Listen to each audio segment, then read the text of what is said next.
Primeiro eu queria pedir desculpa para algumas interrupções que eu fiz durante a palestra do ministro, mas eu não me contive durante algumas explicações absolutamente difíceis de aceitar da minha parte. Mas, para o ministro Adams, regimentalmente, quem subscreveu o requerimento tem preferência. Ministro,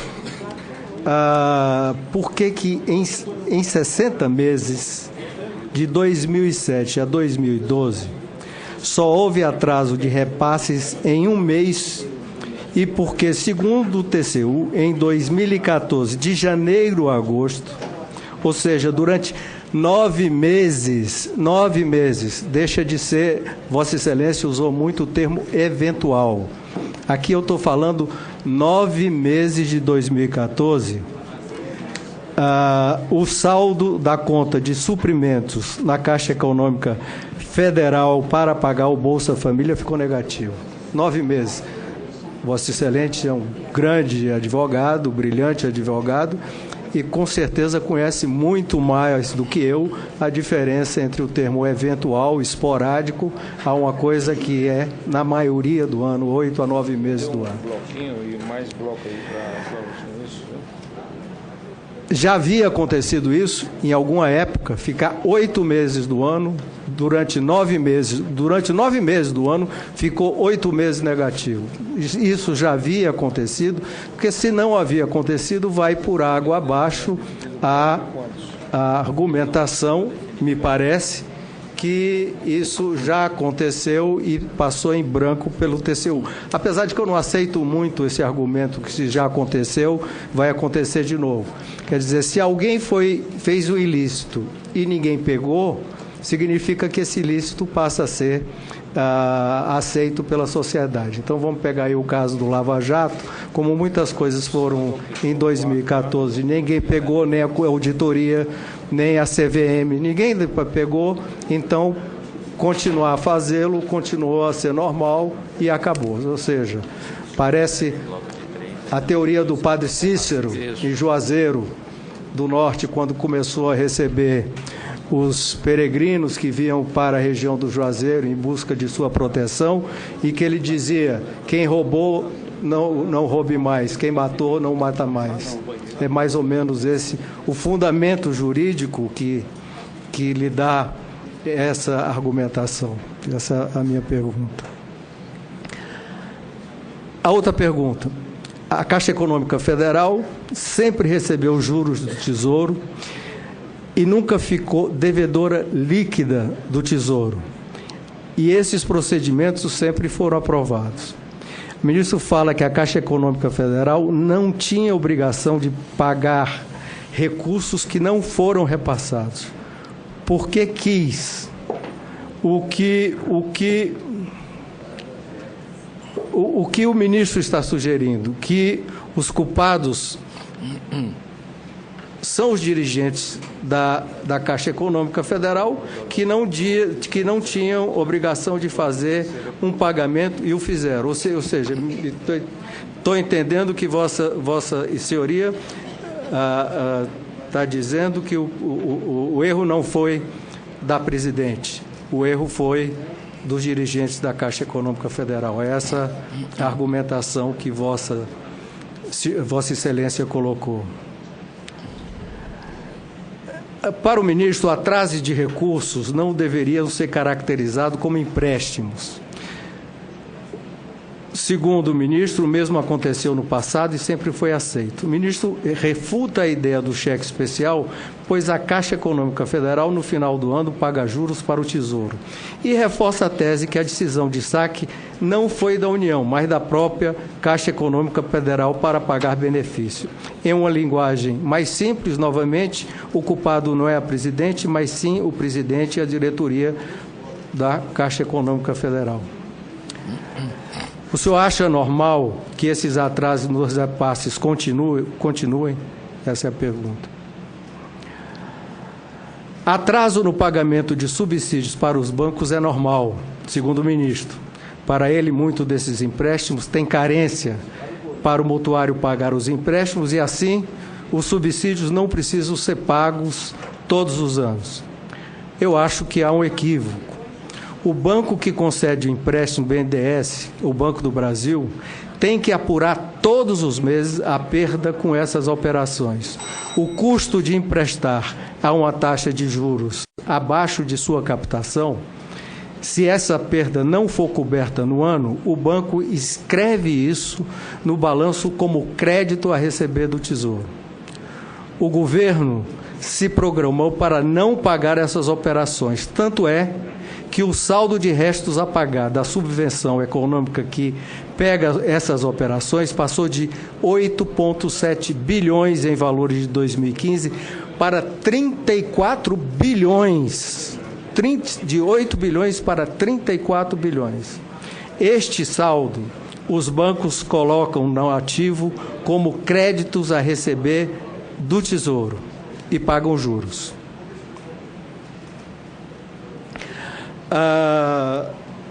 Quanto ao ministro Nelson Barbosa, pedindo novamente desculpa pela interrupção, não quis faltar com educação.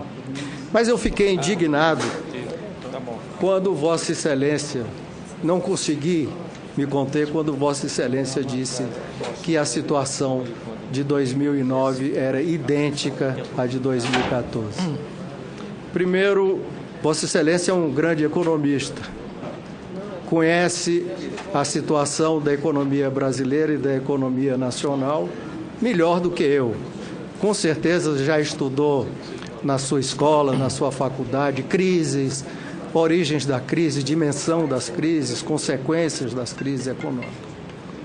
E em 2009, nós tínhamos uma crise mundial, correto? Uma crise mundial que começou com a famosa quebra do Lehman e que foi reconhecida no mundo inteiro e que aconteceu a famosa política anticíclica que todo mundo concordou do então ministro da Fazenda.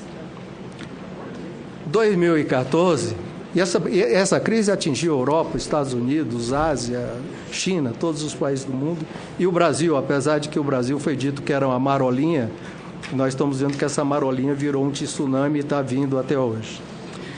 Mas a pergunta que eu faço é o seguinte: em 2014, não a pergunta, a observação, a diferença é que em 2014, segundo a presidente, em todos os seus programas eleitorais, e os ministros, eu me lembro de um debate do ministro da Economia, ministro Mantega, com Armínio Fraga na televisão, em que ele dizia, já em outubro, as eleições foram no início de outubro, né? Outubro, setembro, que o Brasil estava maravilhosamente, que a economia era sólida.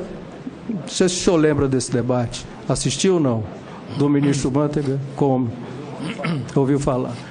A economia era sólida, o Brasil estava crescendo e voltaria a crescer no final do ano, que a inflação estava absolutamente sob controle, que não havia crise fiscal, que, enfim, todos os indicadores econômicos estavam em situação maravilhosa.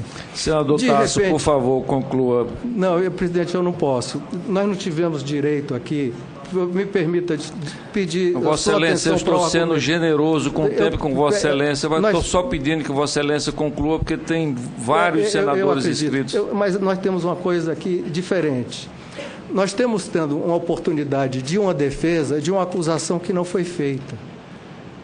Então, ficou absolutamente desigual se essa casa nunca ouviu, e eu vou repetir, os argumentos do TCU. Então, se não houver direito, com 5 minutos, com 2 minutos... Vossa Excelência vai ter o tempo que Vossa Excelência quer, agora eu peço que conclua, porque outros senadores vão precisar de falar. Bom... Eu vou concluir, mas eu revelo... Não precisa concluir imediatamente. Pode usar mais 2 minutos aí, senador. Eu vou concluir o mais rápido possível, mas a grande diferença, de que Vossa Excelência demonstrou tão bem, e que, a meu ver, foi quase como uma confissão dos problemas, é que no Brasil, até o dia da eleição, este país estava maravilhoso em todos os índices econômicos. Ao contrário de 2009, que era uma crise mundial reconhecida.